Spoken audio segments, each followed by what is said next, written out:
Hey everybody, welcome on our channel. In this video we are gonna see, what if Naruto was the Red Devil in Fairy Tale? Part 2. If you are new on the channel, don't forget to subscribe our channel and like the video too. So without wasting any more time, let's start the story. Now what? Naruto shrugged at Kurama's question. He had a few hours with the fox before the takeover spell wore off. And now he found himself contemplating life. He had abandoned Konoha. Despite all his ravings about peace and unity, he was a soldier. He loved to fight and he couldn't express himself without it. That was why he left Konoha behind. He needed action to fuel him. Zeref provided a lot of action for a long time. Trying to help an almost insane person with the deadliest power he has ever seen was exciting. Constantly moving around and fending off soldiers and assassins. Before calming down and helping a group of people fend for themselves, which was still enjoyable. Hanging around doing the council's dirt work was also entertaining. He could imagine Kakashi, Jiraiya, Tsunade, even Obito rolling their graves over the terrible shit he had done. But he enjoyed it. His entire body was fueled on adrenaline. He needed to punch something to operate. In this new world, the world of Earthland, he wasn't going to bring peace, despite how disgusting it sounded, he kinda wanted conflict. Because all he wanted to do is enjoy himself, have fun without the rules as he lived out his immortal life, and the only way he really enjoyed himself was amidst the explosions and combat. You know what? Kurama said after hearing his host's thoughts. Let's go punch some things. Because I am not having a therapeutic talk like the ones you used to love so much. It wasn't that different from his times in the elemental nations. Walking around exploring new places, trying to find anything to entertain himself. He sighed as he watched a train leave the station at the town he was in. Those contraptions really gained head back in his old land. After the war when the land of snow really cemented themselves as industrial giants. The use of trains really took the edge out of traveling. Why walk and tire yourself out delivering a message in a few days when you can leisurely take a train and get there in a week? One of the reasons he left, no more edge, everyone was becoming comfortable and lazy. He walked over to a park bench and sat down. Kurama left a few hours ago and he needed at least a day to recharge his magic reserves. If he meditated he could probably refill and expand his magic, but he kinda wanted to be alone. He reached into the pocket of his coat and activated a storage seal in it. When he pulled his hand out, a book was in it. Tale of an Utterly Gutsy Shinobi. Naruto's favorite book that he could recite from beginning to end. The closest and last link he had to his old land, to his godfather and his parents. For the umpteenth time he found himself enthralled at the story of the main character named after him, but acted like his father, with adventures like Godfather. The man he tried and failed to be, who never abandoned anyone, let alone everyone. After what seemed like hours he looked up with a frown. A giant tornado of air was surrounding the train station. A figure flying by it. Naruto watched, a little jealous of how smooth the man was flying, before shrugging and returning to his book. He wasn't obligated to rush in and help anymore. That was the old, blonde Uzumaki Naruto. He was the older, redeemed, Namikaze Naruto. Naruto liked how that sounded, so he mentally resolved to use his actual name from now on. There was some sort of warning that everyone was going to die or something, but Naruto kept reading. He wanted to finish his book. And sadly, he actually doubted he would die, not arrogance, but a grim reminder that he'll walk the earth until it ends.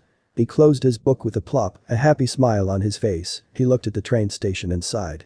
He couldn't just read his godfather's prized book and not go help. There was nothing but a bunch of beat-up goons at the station, so Naruto questioned one of them. Lullaby. Oh, how Naruto remembered that. One time during his adventures with Zeref, they ran into a village that was cursed to never sleep again. Zeref was distraught with how the children suffered and how they begged their tired parents to sing them a song to try and soothe them into sleep. So he created Lullaby. He tried to use as much pure power he had to make a love song to make the kids sleep, to bring them happiness. And when the song was over the kid smiled and slowly drifted off. Zeref was never happier. It had worked. A few moments later the elation was replaced by shock. He had killed the entire village.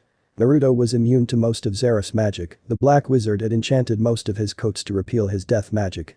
The only reason Zeref had almost killed him was because he wasn't wearing his repealing clothing. But the blonde had to deafen himself for a day to stop the tone from killing him, his senjutsu picking up the evil in it. It took years for Zeref to recover, and he never truly the same again. So Naruto took the flute and hid it away, hoping nobody would ever find it. But someone did. And Naruto had never felt more obligated in 200 years to do something. As Zeref's only friend it was his duty to bring down one of his greatest shames, one of his many shames. He paid little mind as he broke the sound barrier, already feeling Lullaby being released. He zipped through a rocky valley, his jumps propelling him as if he was flying. He had to hurry, there were guild masters there, not just of any guilds. The master of Fairy Tail was there, and he owed to Mavis and all the others to protect him. It was the least he could do for abandoning them out of the blue.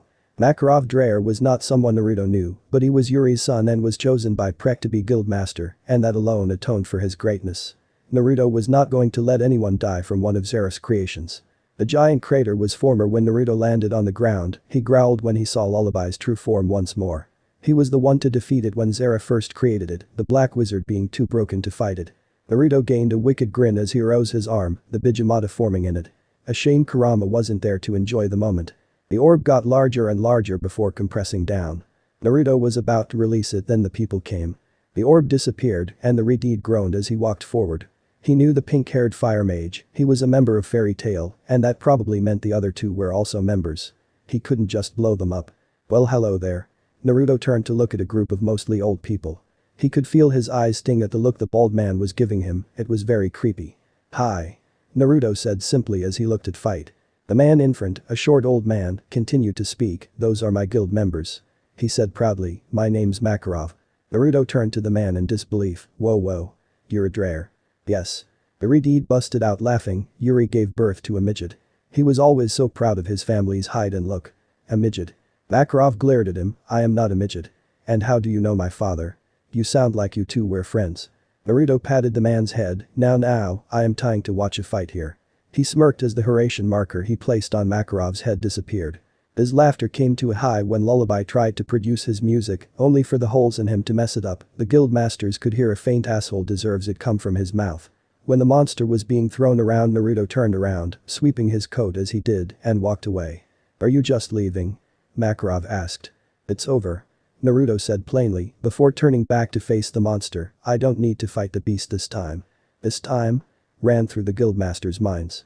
Makarov froze, are you really him, the red hair? His question was confirmed by the wicked grin on the Redeed's face, you know who I am. Very smart of you, Makarov Dreyer, I came to clean up a mess my friend made, turns out I don't have to. He looked intently at Natsu, I really don't have to. Why are you here? Makarov yelled, his magic starting to muster. Hush, young one. Naruto said quietly, I thought Prekt would have taught you to not jump into silly situations. He looked to the sky wistfully, Mavis did that a lot. He muttered. He then walked away, leaving Makarov standing there shocked. Makarov, gold mine started, who was that? He knew Prekt. It was a ghost. Makarov stated as Lullaby fell on top of the meeting building, a ghost.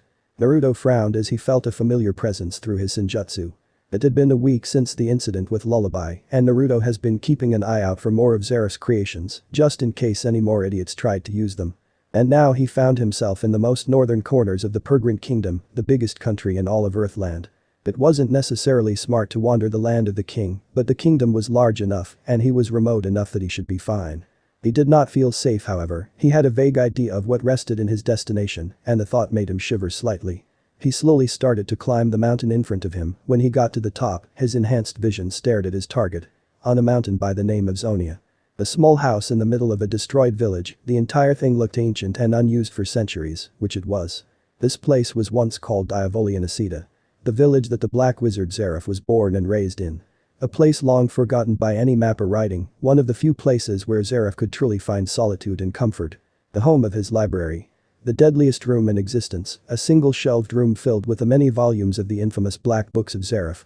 Only a few books, including END, were not in his library, but that did not mean it was not dangerous. Many demons on the scale of Deliora were in the library, along with many dark magic spells. He jumped across the valley separating him from the village, landing in the middle of the destroyed village. He made his way to Zeref's old house and opened the door. I know what you are about to do, and I would not do it. He spoke to the figure inside. The tall man turned around to him and frowned, and what am I about to do? Builder's Clive. Naruto said, you take a 100-year mission and do not understand the gravity of the room behind that wall.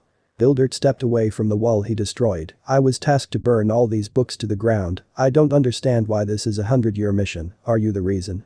Naruto shook his head, go. You do not want to trifle with what is in there. I can't.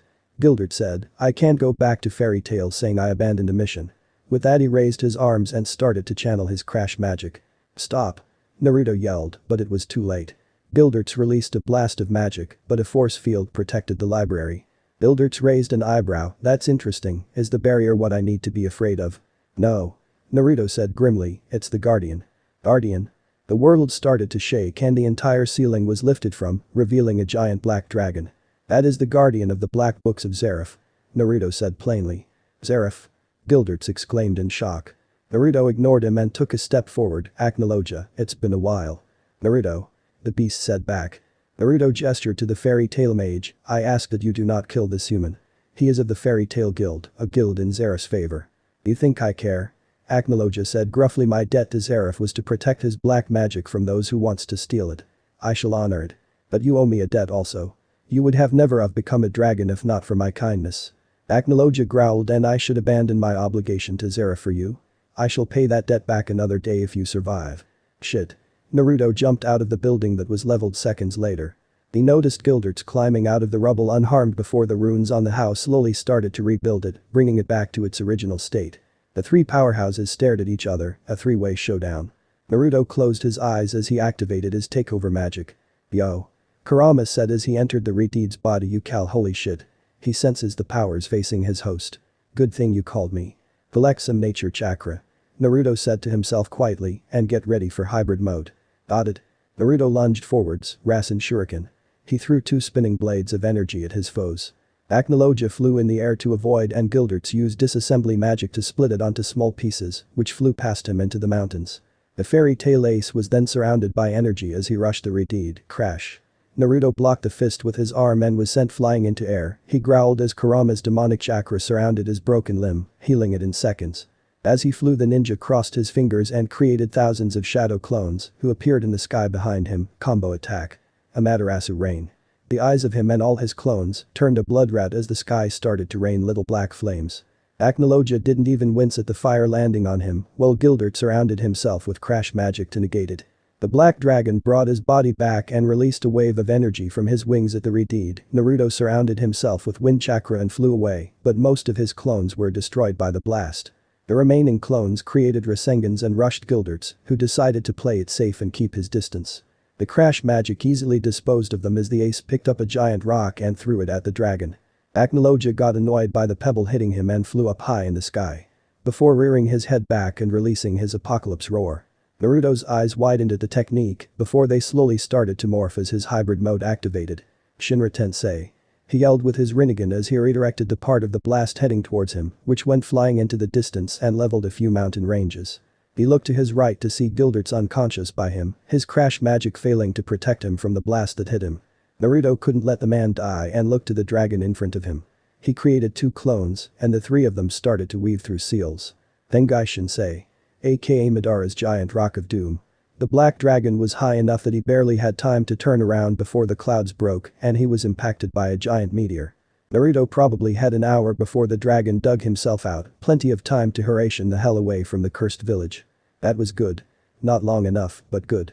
Naruto grunted slightly as he entered a cave and dropped Gilderts before slumping to the ground himself. Holy shit, the Rinnegan is damn. The Sharingan was very discomforting, the Byakugan felt plain terrible, and the Rinnegan drained him like a sower. If you want that man to live you better not nap. Naruto turned back to the bleeding man and sighed. Shit. He said as he looked at the man's left side, his arm and leg were beyond repair and there was a 12-inch piece of stone piercing torso. The limbs, and probably one of his organs, had to go. The Redeed gritted his teeth as he activated the Rinnegan once more. He grabbed Gildert's arm and cut the limb off with wind chakra before channeling the power of the Asura path. A robotic arm, which somewhat matched his skin tone, erupted from his stub. He did the same with the leg before performing surgery on his torso. Luckily for Gildert's, the stone pierced cleanly through the appendix. The appendix was literally useless. It was just there to burst and cause issues. So Naruto was sure that Gildert's wouldn't miss it. His hands flickered green as he activated some medical ninjutsu and went on stabilizing his new limbs and other injuries. When Naruto was certain the man would live, he took a step back and promptly passed out. Kurama smirked to himself. No matter how old he gets, he'll always be a stupid brat. Gilderts groaned as he woke up. What the hell did he drink last night? Who the hell did he sleep with? You shouldn't move so fast. A male voice rung. You'll hurt yourself. Oh no. No way. I did not sleep with a man. He was Gildert's Clive, the sexiest, most charming, greatest man to ever bless the world. There was no way would disgrace the female race by not giving them the proper time and attention. Fuck you. The voice spoke. You think I would bang a hairy old bag of sweat? I saved your life, you monkey.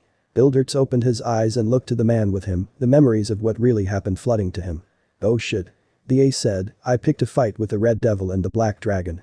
My stupidity has taken a new high. Naruto pushed a plate of food over to him, use your right hand, your body isn't used to the left one yet. What? Gilderts raised his left arm. Why is my arm so pale? And what are these? He felt his arm, suddenly getting it, oh my. Damn. Damn, Naruto said with a slight fury, those are the best damn prosthetic that you will ever find ever. You can channel your magic through it, block a fucking cannon with it, you even have a fucking cannon in it. Buildert's eyes widened as his wrist started to spin in circles on command, whoa. Wait, he said. A cannon? Irideed nodded smugly, just don't use it in here. It's an energy cannon, it takes a little bit of your energy, but most of it comes from power in the atmosphere and nature. He pointed to his left leg, you also have a thruster in your new leg, won't do much with your weight. But if you fall on your ass and are about to be stabbed, you can get the hell away. Builderts flexed his new toes appreciatively, why?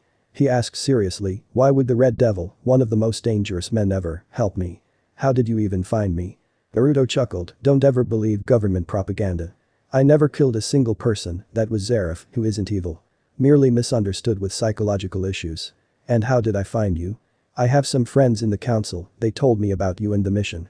And why? Well, I like fairy tale. You said Zeref did too. Gilderts pointed out.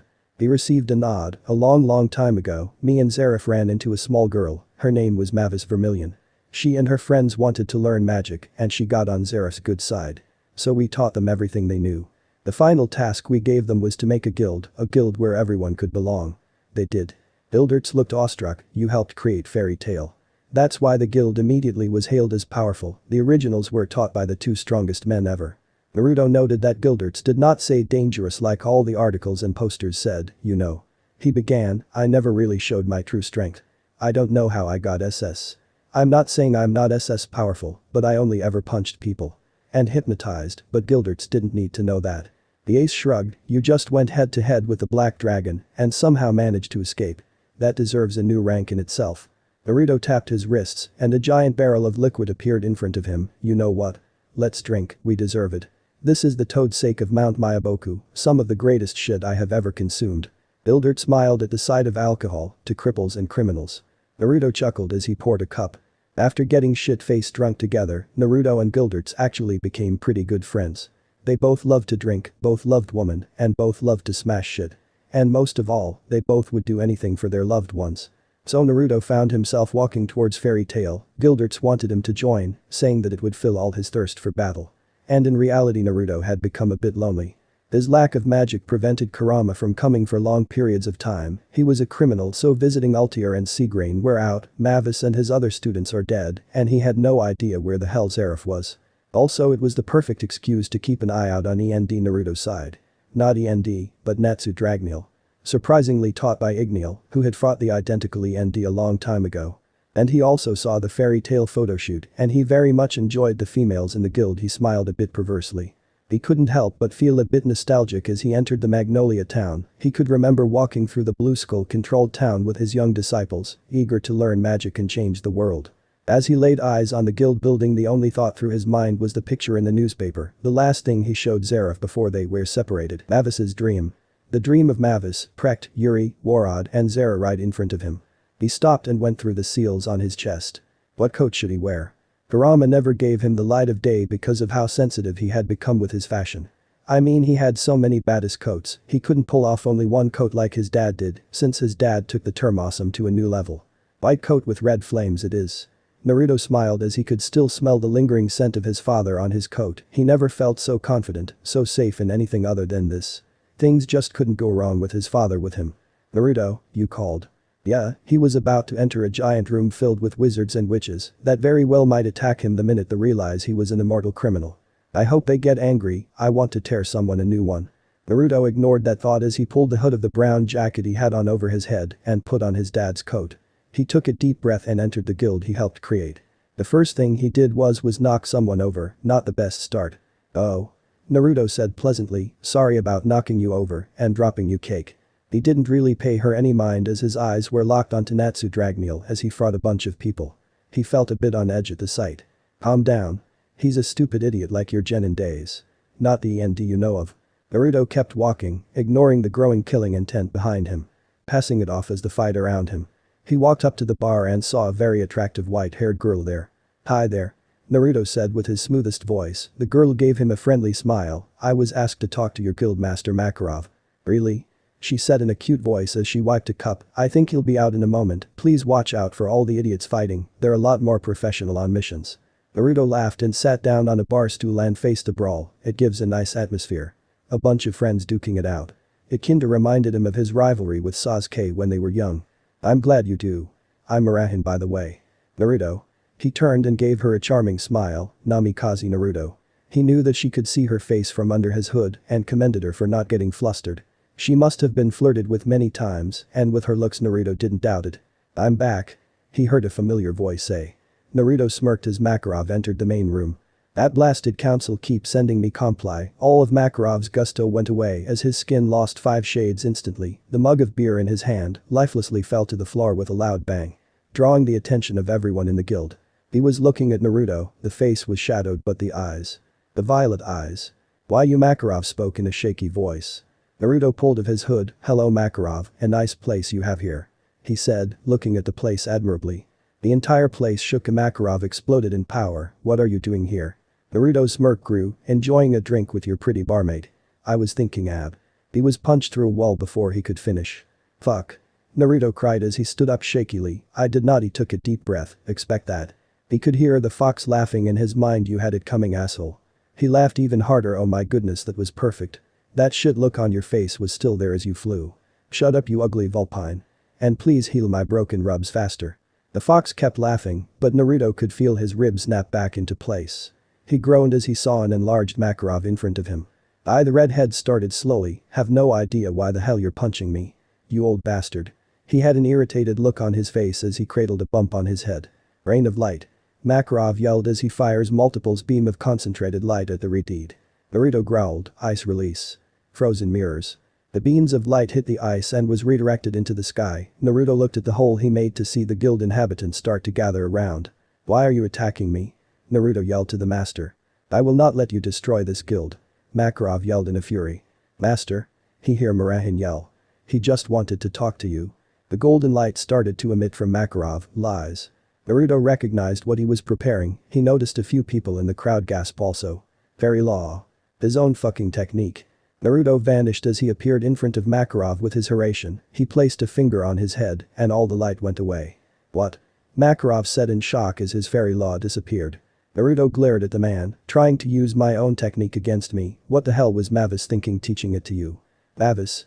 the master asked confused. "I am going to beat the shit out of Gilderts for sending me here." Naruto ranted as he stormed away. "Fuck that old drunkard. They like you," he said. "I should have never taken advice from a stupid drunk." "Gilderts?" Natsu said. "Gildert sent you?" he said excitedly. Naruto stopped and nodded angrily. "He wanted me to deliver a message," he said as he pulled out an envelope with "from Gilderts" printed on it in the ace's crappy handwriting. "And look what I get for saying yes." He gestured to the destroyed wall. The entire guild looked at Makarov, who was rubbing the back of his head sheepishly. "Oops. Are you alright?" Murahin asked as she handed him another drink. Naruto downed it as he stared at the coat laid down on the table in front of him in sadness. "That was my father's coat. It's one of the few things I have left of him. He had one more that his dad wore, but the one Makarov got all dirty was the one he received during the war. Before his dad's zombie body disappeared." Murahin shot the door of Makarov's office an angry look. Before patting the Redeed's shoulder, "I'm sure it will be fine if you wash." Naruto held up the coat, revealing multiple holes in it. She finished lamely. And Naruto started weakly. "Can I have another drink? Stronger this time." Murahin nodded apologetically and went off to the bar. As she returned with his drink, Makarov exited his office. He winced at the dirty looks he received from his guild and looked at Naruto. Can you come in my office for a moment?" Naruto nodded miserably and the looks got even dirtier. Makarov wanted Naruto to hurry as the Redeed slowly trudged over, holding the coat tightly, which didn't help Makarov's case whatsoever. He closed the door as the Redeed stepped inside. "So you taught my dad?" Naruto nodded, "and he wasn't a crazy asshole." "Yeah," Makarov said slowly. "Sorry about that." Naruto sighed deeply as he sealed the coat back into his chest. "Anyways, I'm sure you read the letter. I saved Gildert's life and he said I should join Fairy Tail. Because I specifically remember talking to Mavis one night about creating a home for anyone to be accepted. That's why me and Zaref tasked her to start a guild. Well, we have quite the family," Makarov said. "Oh yeah?" Naruto had a dirty grin on his face. Oh yeah. Makarov smirked, a fellow connoisseur of women I presume. Naruto matched a smirk. Oh yeah. I really am. Then you love it at Fairy Tail, if you will join. Makarov looked a bit thoughtful. I know you are S-class, but how are the council supposed to know? The reaction will be violent if they find out the Red Devil is alive. Oh, they know. Naruto said as his hair turned blonde, the yellow flash has been doing them some favors.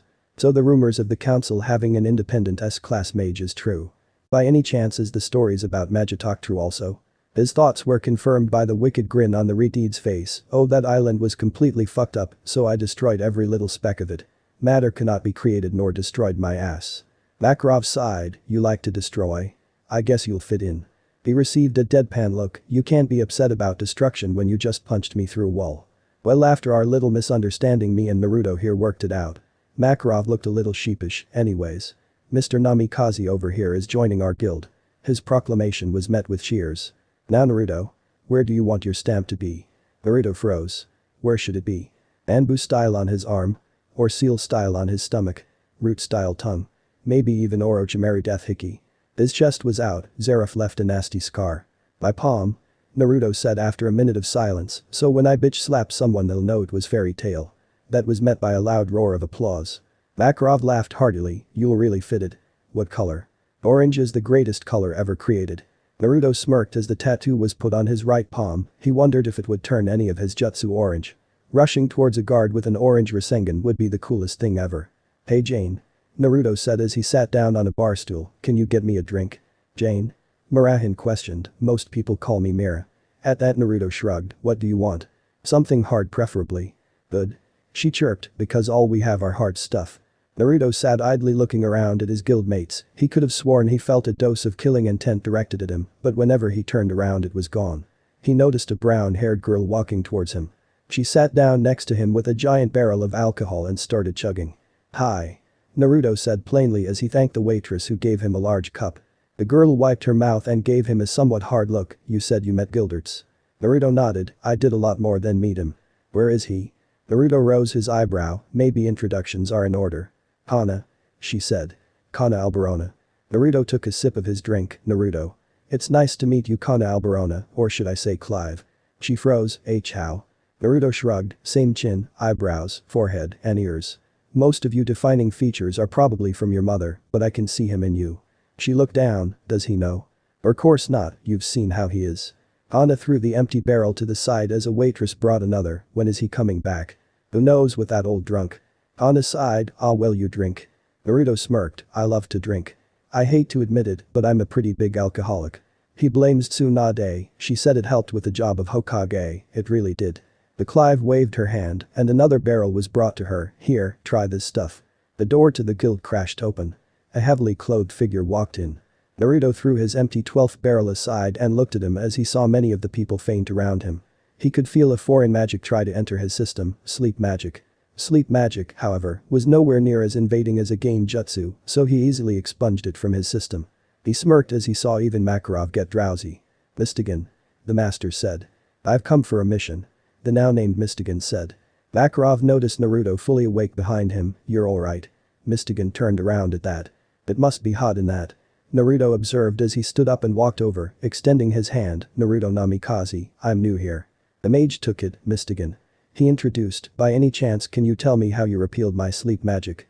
It takes some practice, but you can use the magic inside of your body to push out foreign invaders. Good against poisons and magic. Hey Naruto Makarov said tiredly, how about you go with Mystigan, you might be able to help each other. The Redeed shrugged, alright. He took the poster from Makarov's hand, let's go. The two walked off. A few seconds later everyone started to stir. What happened?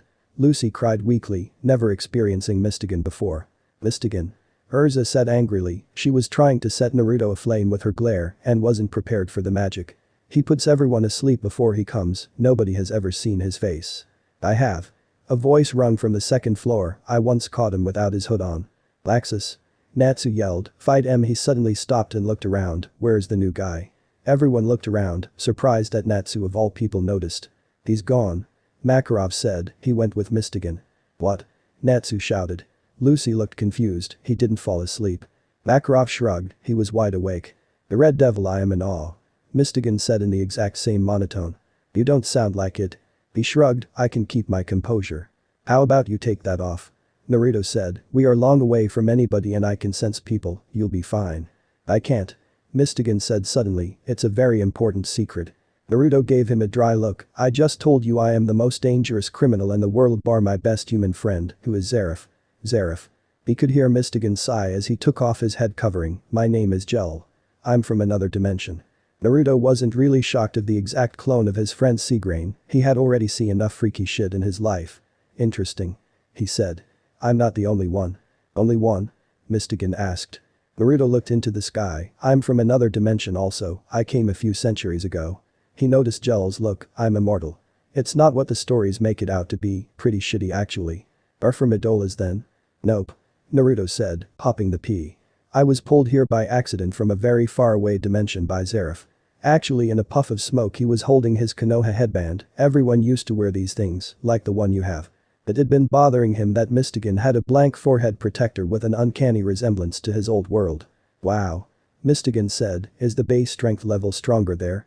Naruto did fight off his sleep magic. It used to be, I kinda brought world peace and everyone stopped fighting, so it was mostly civilians when I left. He stared at his hands, though when I was younger, oh man the power there. People like Gilderts or Makarov would have been very powerful there. But some of the people I fought could have been gods here. Examples. Chidi Madara who for some reason had all the abilities, Chidi Obito who could phase through stuff and would have been invincible without Kakashi to stop him, Chidi Orochimaru with his Orochimaru shit, Chidi Kagaya who literally came out of the Jubi's ass. Nagato with his Chidi eyes. And Itachi, because Itachi was absolutely fucking terrifying. And him, but he was a lazy asshole who was out of shape but still strong as hell, especially with Kurama. Interesting, anyways what is the mission? What was that? Naruto smiled deviously at Mystigan's question, that my friend was the sexy jutsu, a glorified man-killing technique. He felt satisfaction of the small red he could see in the slit in his teammate's mask. Naruto was a bit surprised Mystigan didn't get knocked out by the image of Naruto, his blonde and very sexy alter ego. Everyone else had been. Naruto grabbed the leader of the dark guild he had just defeated with one attack and threw him to his partner, who makes a guild of all men anyways. Who would ever agree to join a giant sausage fest? Mystigan shrugged as tied up the leader with some rope, not all people are blessed with confidence in front of women, unlike you. Naruto snorted, you think I was always a chick magnet? I used to be shy as hell in front of everyone when I was a kid, but I realized quickly the people who scream the loudest are the one who are heard. Thus the beginning of his orange clothes and loud yelling. He looked over to the Idola's citizens slyly, say, do you have confidence in front of women? Mystigan hoisted the guild master up on his shoulders, let's go. Sure. But you're not getting out of this. He heard a sigh from Mystigan, I am not talking to you of all people about my love life. Have you ever even been in a relationship in all of your immortal life? 1. But aging kinda killed it. He did not want to talk about the actual girl he did end up falling for, wait you said you won't talk to me about your love life. Does that mean you have a love life to talk about? Fine. Mystigan knew he couldn't get out of this, it involves why I joined Fairy Tail, told you that my dimension Idolas is a parallel to Earthland. And the people are too. Yeah, your Seagrain's counterpart Naruto eyes widened, no he said in awe, before a smirk rose to his face, who is it? Who in the guild makes those tight clothes a little too tight? How many girls, or even people, in the guild do you know? Well I know the name of Ian Natsu. And you and Gilderts, Makarov, the blonde stared at his 4 extended fingers, and I think that's it for boys. For girls there is Marahin and Kana, I think that's it. I was kinda drunk for 90% of the time I spent there. Which was only a few hours in actuality. Well she was at the guild, you might not have noticed her. Well remember my Misty friend, we have to go back eventually. Mystigan held up the poster they had received from Makarov, you see this? There were names printed on it wide about half of them crossed out, we still have about 10 dark guilds left, the easy ones we did first took about a few days. So the tougher ones and even the final S rank one might take us maybe 2 weeks. Hopefully you'll forget by then. Don't worry. Naruto patted the prince on the shoulder, you'll truly become a man once I become your wingman. I do not want a wingman, I am a prince. A prince who is under 20 pounds of clothing and puts everyone asleep wherever he goes. It's complicated. Sure I definitely believe that you refuse to get down because of complications. Mystigan wished nothing more than to be dragged back into his old dimension. Rasengan. His chakra sphere dug into his opponent's back and sent him flying into the distance. The Redeed then took an impressive backflip before firing a grand fireball towards his ally. Mystigan, using his 3-layered magic. Mirror water reflected the fireball towards the unexpected guild master, whose eyes widened as he was engulfed by the flames. You think you can beat me, Arno, the master of the Dark Guild Revolution, cried. The child of Fumus. Dragon Slayer of Smoke. Smoke is a shitty power. Naruto yelled to the man, I mean really. Smoke, oh no, I'll die if I smoke a cigarette, how scary. Arno growled, shut up. Naruto snorted and turned to Mystigan, completely ignoring the fuming, literally, guildmaster, do you even know how much a cigarette costs these days? His partner shrugged in response, well, it's way too much for deadly piles of shit. White. Arno roared as he cocked his head back, smoke dragons roar. An absolutely massive plume of energy and smoke started to rocket towards them. Oh crap. Naruto said quietly as he saw the intensity of the attack, I may have underestimated him. He grabbed Mystigan, and the two disappeared in a flash. Arno growled and gestured to his remaining guild members, I want medics on the spot now. When they are done, rally every combat-ready man we got. His men nodded and rushed away to do their tasks, just wait, I'll show those two that a dark guild does not follow any rules. I will kill them no matter what. Yes, sorry. Naruto rubbed the back of his head sheepishly. Are you an idiot? Mystigan asked in a calm fury. Naruto almost flinched at the intensity in his voice. Naruto chuckled nervously, well, maybe it wasn't a smart idea to piss off the Dragon Slayer. Though by the time I did notice that smoke was a rather far-fetched power, he was already livid. I mean, what did he really do other than beat his crew up? Mystigan seemingly read his mind, you purposely went and destroyed everything you could find. Started to call him Smokey the Bear, went around with a pipe and started to smoke whoever the hell knows what, then actually make fun of smoking after you just did it. Even I thought you were a hypocritical, arrogant, stupid asshole. Well, I am. Naruto said with a shrug, you kinda described me perfectly, and don't diss the pipe, it was my grandfather's. He smoked it to handle his job, so whatever's in it is probably not legal at all. He frowned at the thought of his old idol taking drugs. And you took it. Naruto held up his hands defensively, hey. No need to get angry. I only got caught up in the moment, I never smoke. I knew a guy who had an absolutely smoking. Naruto laughed slightly at the joke, girl who was pregnant and he smoked like a forest fire, he died before he could even meet his son, who was absolutely awesome. Sure, Asuma was killed by Haiden, but telling Mystigan that completely ruined the message. Now what? The Adola's prince asked as he held up the paper, we had to leave the last guild on our mission. Naruto. Hey Naruto.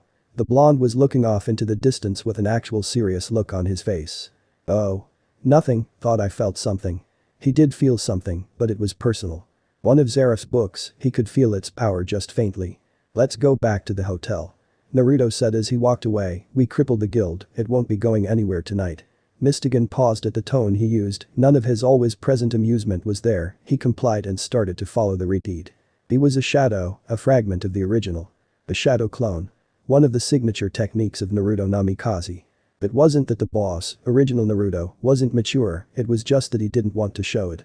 But any signs of Zeref's lost magic was not a moment to trifle with. So there he was, a simple shadow clone. Tasked a complex objective, find whatever was linked to Zeref and try to stop it. And if a single clone wasn't enough, then the boss would send more via the Hiraishin markers he was leaving as he traveled. The boss was smart enough to pack him with nature chakra, the reason he was currently leaving a giant trail of dust as he ran eastwards. Kinda towards the island they had destroyed earlier. Hey clone. Let me have a ride. Take over magic with shadow clones. A bit odd, but it very much had its advantages. The clone started to morph into the QB in all its glory, running across the land on all fours, his true size dwarfed by magic limitations, though the 12-foot-tall fox with 9 appendages would still scare any sane person. The conscience of the clone laid back in its pseudo-mindscape. Happy to let the fox do the running for a few hours. Naruto eyed the approaching army from a massive tree, never realized the revolution was so stacked. That looks like a lot more people than the ones we beat up. Mystigan was standing tall on a tree branch across from and looked to his sitting friend, that's because we went in for the higher-ups, the guild will dissolve without proper leadership. Maybe Naruto found it hard to say the words, made a mistake. He grimaced at his own mouth saying that. Well, there is nothing we can do now. Mystigan, despite being frustrated at the arrogant redeed, couldn't afford to be upset. Naruto's violet eyes turned a blood red as his Sharingan span around slowly, I count 100, 110, 113. He whistled softly, wow, is that even possible? I had no idea that a dark guild could be so big. That's why we are being paid so much, because La Revolution is one of the biggest dark guilds in the country. Maybe even the continent. What dark guilds usually lacked in quantity they made up in quality. But it might be both in this case. 113 members, mostly boys. Simple awe striking. In the worst way possible. Mistigan fingered a stave almost a bit nervously. I know I am S-class, and you're SS. But is that enough for maybe 20 to 40 A-class mages? The guild leader who could be possible S-class if he goes rage mode and at least 70 B, C or D ranks. All of them attacking at once was not something to underestimate. The blonde licked his lips at the challenge. I think we can take them. We can't kill. Naruto's expression fell. Well damn, he sighed. I miss being a criminal and it hasn't even been a month. A simple Amaterasu or Bijuadama would level the entire army, Smoke Dragon Slayer or not. Even the Madara Rock of Doom would do the job despite the Rinnegan being a bitch to use. They keep them alive mostly. Can't a few accidents happen? I guess a few could happen with a force so large. Naruto may be very confident in his abilities, but Obito, a man of maybe 16 or so at the time, managed to stall his dad, one of the strongest people the Rinnegan knew, long enough for the fox to wreak havoc on Konoha. It was a good example of never underestimate the seemingly weaker man, which he was very guilty of. He wasn't invincible, a bitch to kill, but not kunai-proof. He could easily handle an army of the size in front of him, but not without at least 80% meeting their despise. It has been so long he forgot how to be a good guy. Naruto smirked a bit sourly at the thought. Though there was one technique. Kurama was going to tear him a new one if he ever found out about it. It wasn't how he used it, it was who he used. Naruto sighed at what he was about to do, quietly creating a shadow clone next to him. Hey Misty, there is a clearing a few kilometers back, we'll actually have an advantage in the open, being able to fight them all at once. It sounded strange, but Mistigan knew the Rinnegan had a plan. Naruto looked at his clone sadly as Mistigan went away to set up, sorry about what I'm about to do. The clone nodded stiffly. Seemingly out of nowhere a crow flew onto the Rinnegan's shoulder. Both its eyes closed. Hey little guy. Naruto said gently, I know I'm always tearing your eyes out and putting new ones in, but please bear with me. The crow rubbed against him affectionately, its eyes opening into a deep red, but I need some of that DNA in your eye. Naruto sensed around for Mistigan, noting his ally to be half a kilometer in front of him. He honestly didn't want anybody to see this. Them killing everything he fought for back in the elemental nations, him being a true villain. Them using the Edo Tensei. The impure world resurrection. Basically saying a big fuck you. To all the laws of life and death and pulling a soul out of the spirit realm, out of their eternal peace. Normally Naruto would be cursed to the darkest corners hell after he died, if he ever died. But the spirits owed him a few favors, he could afford to use it a few times before being damned for eternity. He nodded to his clone and severed the link between them, the two Rinnegan stumbling slightly from the lost connection. No more memories would be shared between them. But they could still understand each other through being the same person. The clone gave his boss a thumbs up after noticing the expression on his face, the original started to go through hand seals. Tiger. Snake. Dog. Dragon. Naruto felt a cold sweat go down him as he clapped his hands slowly. Before closing his eyes and tilting his head down. The smiling clone was dragged into the ground, seconds later a coffin emerged in his spot, Naruto felt his breath hitch as the opening fell down. The Rinnegan slowly looked up. Naruto. A smooth voice said, you look different. Hi Itachi. The one man the former Hokage feared. Itachi Uchiha, the man whose body had been shut down by disease, but still managed to be a S-rank ninja by sheer willpower alone. The ultimate patriot who gave everything, even his family, for the village he loved, something Naruto wasn't sure he could ever do. The man who should have been Hokage instead of him, who deserved it more than he ever did. You summoned me? Naruto slowly nodded, the Uchiha for once didn't have his Sharingan activated, his dark brown eyes blending perfectly with the blackened sclera of the Edo Tensei. Otherwise he looked just as he did hundreds of years ago, not a single crack on his pale face from the Edo Tensei, a grim sign that the Rinnegan was rather good at using the forbidden technique. It's been a while. Naruto tried to explain, this is a very different place from the elemental nations. I know. Itachi's eyes turned red, and Naruto internally wondered if the Uchiha was used to seeing only the chakra of things, Sasuke, his children, and even grandchildren, have entered the spirit realm. I must thank you, he's happy. All of the war veterans and shinobi have entered death, all but one. Him. Naruto smiled sadly at the thought of his old friend's immortality. He said with melancholy, I don't know why that bastard snake wanted it, it's hell, watching everyone you care for die as the world no longer needs you. All of the greatest heroes have had tragic endings, yours might be to walk the earth until it no longer spins. Naruto let out a dry laugh, I thought about that. Anyways, I need your help. There was a reason Naruto called Itachi of all people to help him. Yes, he might be heralded as the mass murderer of an entire clan and one of the deadliest men in the world at a time. Note deadly. But Itachi was unbelievably powerful and unbelievably smart. He wouldn't give in to sadistic tendencies and would ruthlessly and efficiently neutralize the opposition, not kill since Naruto asked and he was a nice guy. The only other person Naruto could think of that could do it, the rookie 9 lived into old age and would be revived in old age, was his father. The original Yellow Flash could easily teleport around with unimaginable speed and knock out everyone in seconds. But deep down Naruto felt ashamed to show himself to his father, to show what he had become to the biggest idol in his life. Itachi was more than enough. The Uchiha, who seemed to lighten up a bit in death, was currently talking things over with Mystigan, the two having similar personalities. The both of them were quiet, powerful, very responsible, and loved to hide. A perfect match. Naruto sat lazily on a rock as he listened to Itachi effortlessly talk around all of Mystigan's questions on how Naruto exactly summoned him. The Uchiha somehow managing to get the prince to explain how celestial summoning to work and somehow managing to convince the prince that he was kinda like that despite not knowing what it was a few minutes prior. The Redeed's eyes lit up at the sight of the army, he might have looked a bit scared calling Itachi and all. But it was simply a precaution, so he can let it rip with a practically 0% chance of death. Hello. Naruto called out with mock joviality as he spotted Arno. Hey there Smokey the Bear. Arno and his guild stopped a long ways away. You. The master yelled, you're practically presenting yourselves to be killed. He looked at Itachi, you're new. He was sleeping with your sister when we were fighting you. Naruto smirked at the Dragon Slayer's fury. Hey Smokey. You are supposed to prevent forest fires. And here I am burning you like a fire in the middle of the woods. Kill them. Arno yelled, show them that you do not mess with the revolution. The clone frowned at the small bloodstains on his clothing. Kurama had to hunt a deer while in control, the Redeed resisting to gag from the taste of raw animal in his mouth. He hoped it didn't attract any attention of the animals of Galuna Island, the residue of Xerus demon coming from here. He looked curiously at the sky, his Sharingan noticing a giant dome of energy above the island. It really does nothing to him, but it might be doing something to the inhabitants of the island. Not that he cared about the inhabitants that much. He didn't mean to sound so heartless, it was just that his mission took priority, they would have a lot more problems if one of the books got loose. As Senjutsu could notice that the clone suddenly sighed, he meant Natsu. The clone could notice Natsu on the island, with what felt like some familiar presences from Fairy Tail. If all went right then the clone would not run into his fellow guildmates. He didn't care what Natsu was, at the moment he wasn't going to beat any of Xerif's books at his current level, and the clone could tell the one here was a strong one. Naruto twirled around and poked a man in the head, the Gyuukin of the Hyuga clan sending a wave of chakra into the frontal part of his brain, effectively lobotomizing him for the next few hours. The man's expression slowly turned blank as he fell to floor, not unconscious or dead, but shut down from doing anything for the moment. He ignored how terribly weird the Byakugan felt as he poked a man multiple times in the chest to restrict his breathing, the man fell gasping to the ground. He would regain his breathing soon, but would be unconscious by then. With his 359 degrees of vision he noticed Itachi weave through the crowd like water, driving a single needle into a man's neck before pulling it out and continuing on his path of sheer elegance.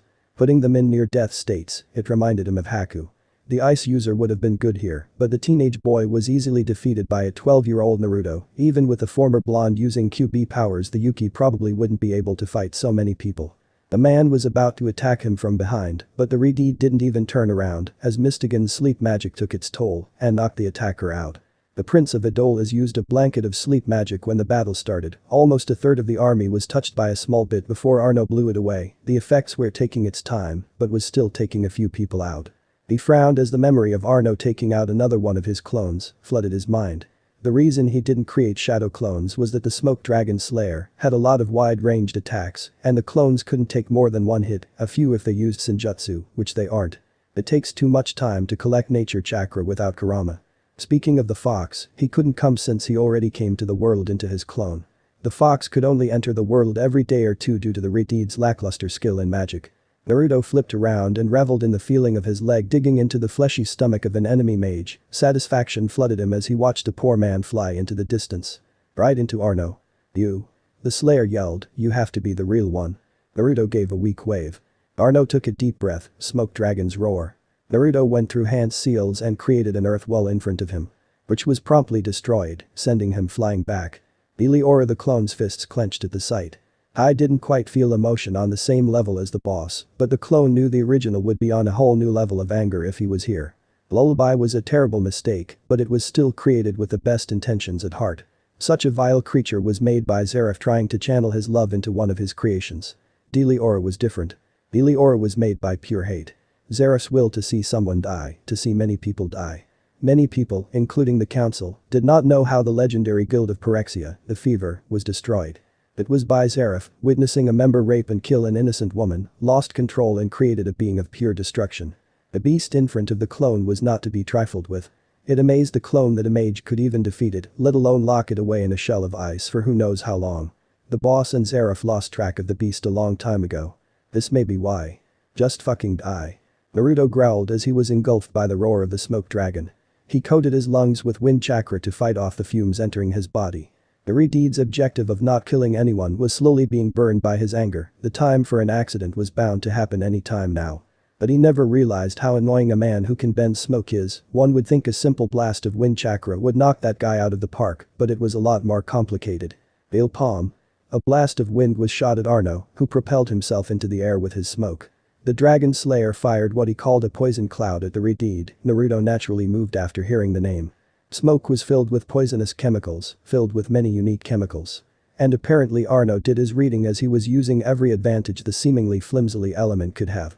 As Arno landed, the blonde used a body flicker to appear behind him, bringing his fist into the back of his head. The guild leader flew back into a tree, letting out a pained sound as he did. "Take that, you bastard." Naruto really didn't know why he was still insulting his foe. The man was deserving of his respect. But he was still an asshole in the Redeed's books. Why? Who the hell knows why? The blonde's eyes turned a sickly red. Amaterasu. The dark guild leader jumped out of the way before he was caught aflame. He smirked as he turned around. "Haha. You do know we can eat our element, right?" he said, referring to dragon slayers, "and you burning down a tree creates a lot of smoke." He stopped.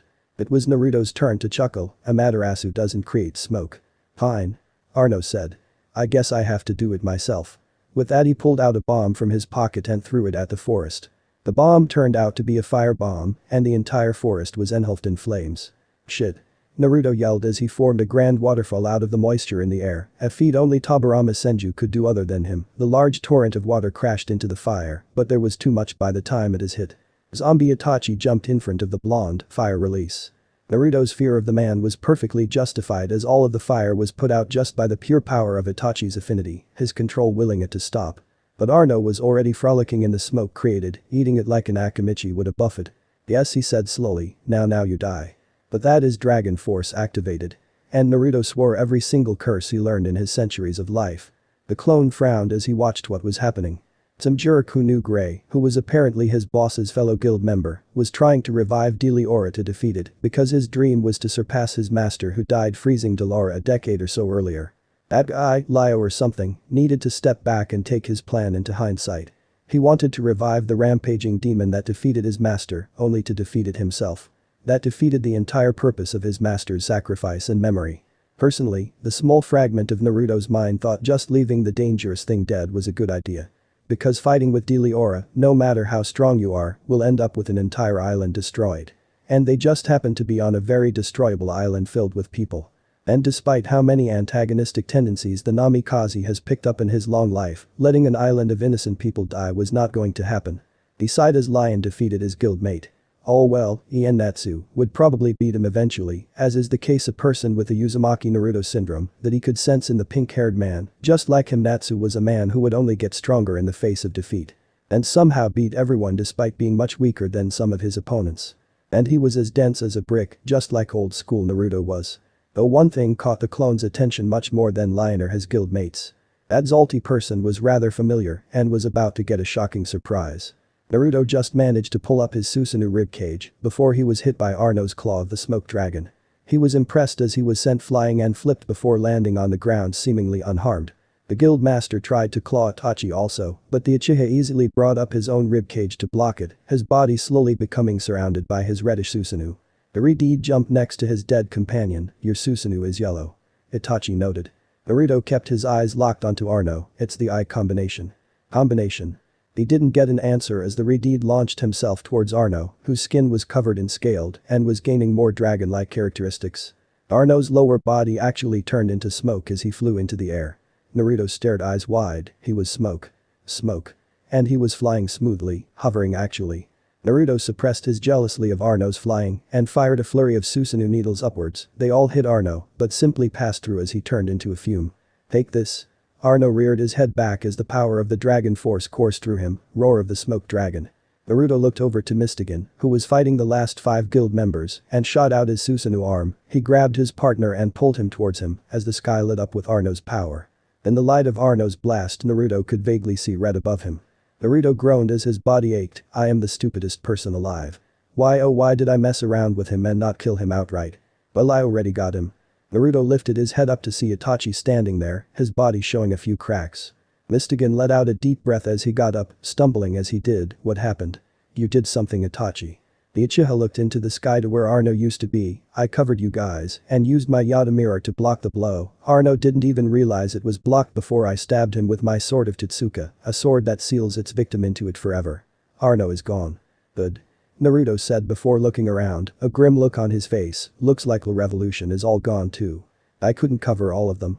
Mystigan picked up a few of his staves that fell to the floor. This will be one hell of a story to tell the council. We're gonna be imprisoned for the rest of our lives. Naruto waved him off as he rubbed his bleeding eyes. It'll be fine.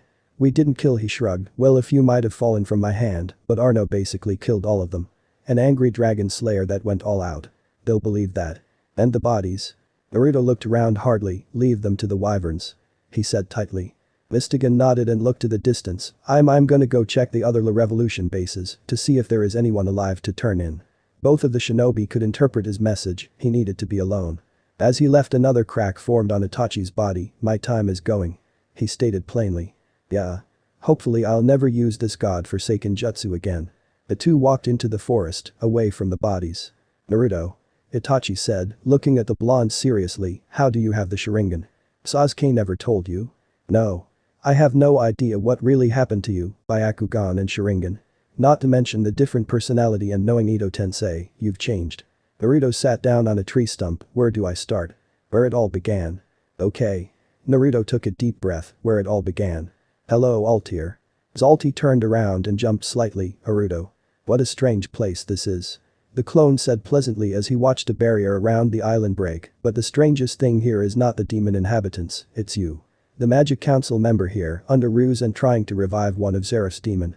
The stiff Altair took her mask off, her face straightened. You awful people should know everyone has personal agendas. Obviously, but what's yours? In the second and a half it took Altair to reply, Naruto knew she was going to lie to him. The teacher of Lion and the sealer of Deliora was my mother. She left me when I was young and I wanted revenge. Not her agenda, but a truth. Well, Altair, it's kinda cute how you are walking around the answer I want. He chuckled at the surprise on her face. But if you ever try to revive one of my good friend's demons again, he trailed off. You kill me? Altair said quietly. Kill you? Naruto said playfully, why would I kill such a fine specimen of woman? Naruto smirked, no, I'll take away your magic away. It physically wouldn't be painful, but mentally. He chuckled darkly, I'll make it so you are nothing but a defenseless civilian with an army of enemies. And then, when you are alone and in need for help, I'll be right there, not to help, but to watch as you are destroyed without the precious magic you mages love so much. That scared Altair more than anything, because she knew he was not lying in the slightest. Altair, oh, and you look ravishing today. He winked as he disappeared in a plume of smoke, leaving an utterly terrified Altair standing there. It started after I became Hokage. That lazy ass Kakashi didn't even keep the job for long. Naruto smiled as he remembered his teacher. I was around 24 or so, maybe 25 or even 23, it's been a while. I took the job and did a damn good job at it. All of the nations had treaty after treaty, until basically all that separated the nations were old teachings. You achieved the peace so many strived for. Itachi said, looking at the redeed with respect. Naruto smiled wistfully, my so-called dream come true. I was Hokage, but for some reason, after all the enchantment of the position left. I never felt so alone. I was an idol, levels above all my fellow Kage. They listened to me because I was always right. I was not one of the 5 Kage. I was like a president with the Kage listening to my words. The blonde stared down. And? Then me and Kurama, the QB, realized I had attained immortality.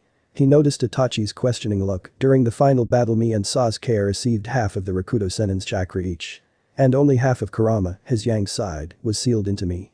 The other half that was in my revived father's body was being passed around, through him, to Zetsu, and then to Obito. And that's when it happened. Obito was the container of the 10 tails, and part of its chakra got onto Kurama's yin half. And they all merged. Yeah. Naruto touched his stomach, where the seal was, the power of the sage, of the Juubi, of the strongest tailed beast. It merged with the natural long lifespan and healing factor of Uzumaki's, making it so my dying cells would always be replaced at the same quantity and quality. So I would never age past my prime, which happened to be between 21 to 24, I'm not quite sure. But when all my friends started to age, I noticed I didn't. Naruto was so grateful that Itachi was actually listening to everything, not just demanding him to talk about the Sharingan. But Itachi started, others started to notice. Not quite, the only two who did was Shikamaru and Sasuke, both being amazingly smart. The two of them were my advisors and we managed to convince everyone else that the QB just improved my longevity and Uzumaki's always look young for a while. Which was true. But after a while I was hurting, all of my friends were having children and getting gray hairs, and here I am. Same age as everyone else, heralded as godlike, it didn't feel right to settle down when I'll outlive even my grandchildren. So you left. A bit more than that. Naruto smirked, I had to choose a successor, I couldn't leave Konoha alone. I chose Konohamaru. Sarutobi-sama's grandson. Naruto felt nostalgic at the honorific, nobody used them anymore. I chose him, but he didn't just want it. He said he wouldn't take the job unless he beat me, so me and my advisors made up a plan to look like I lost. Itachi raised an eyebrow, you threw the fight for the next Hokage. Iridine nodded, yup. He rubbed his fingers together, yeah, that little bastard thought he was clever. He used a substitution with a log, so I attacked where the log came from, turns out that was a shadow clone, he came roaring behind me with a Rasengan, my own technique. He was yelling like an idiot, for some reason that always worked. Naruto said thoughtfully, people always just stood there when I came yelling from behind them. It happened a few times during our recent battle. Itachi noted, I have no idea why, I never did that. Same here. I could have easily smashed his face, but I stood there. His smile growing, that little shit hit me like a train, sent me flying. Nobody noticed that my wounds healed in a few seconds, and I was glad for that. I put my fancy coat on, handed him the hat, and said I was going to travel the world and live without restrictions, because I have never really lived without responsibility before. Much like Jiraiya-sama. Yes. He yelled with surprising vigor, did you know that the old pervert was my godfather? He laughed when Itachi shook his head negative, well he was. And he was absolutely fucking amazing. So I traveled like him, trying to keep his legacy. I learned about so many people just like him. I even started writing. Itachi rose an eyebrow. Iridide's grin looked like it would split his face. I first wrote a sequel to Iro Sennin's first book, The Tale of an Utterly Gutsy Ninja, the sequel to the book, Tale of an Utterly Gutsy Shinobi. Just like how my godfather based it off his adventures, I based it off my own, slightly modified of course. I made the character just like the one in the first book, I always wanted to be like him but never managed to. Must have been a great book. Itachi said interested, I would have loved to read it. He had actually read and loved the first book. Naruto gave him one of his old school beaming smiles before he rubbed the back of his head a bit embarrassed, nobody else said that. It did shit in reviews, I used a pen name and nobody even came to the signing. Just like how nobody came to Jiraiya's, turns out nobody cared about the ninja life anymore. Hidden villages no longer stayed hidden and different countries soon became different states in one big country. Itachi looked amazed. I traveled everywhere, getting money from the Icha books I continued, times never changed for that. The Redede had a dirty grin on his face, I learned all the jutsu I could find. Scared that the art I loved so much was going away so rapidly. I soon realized I was living Orochimaru's dream. Immortal and learning a crap ton of jutsu, of course there was no world domination. Then what? Itachi questioned, what does a man who wants nothing do? Well here's the answer to your question after a long time. Naruto's eyes turned red, I went to the final battleground of the war. There was a giant moon-like thing, it was a Chibaku Tensei used to seal black zetsu in it.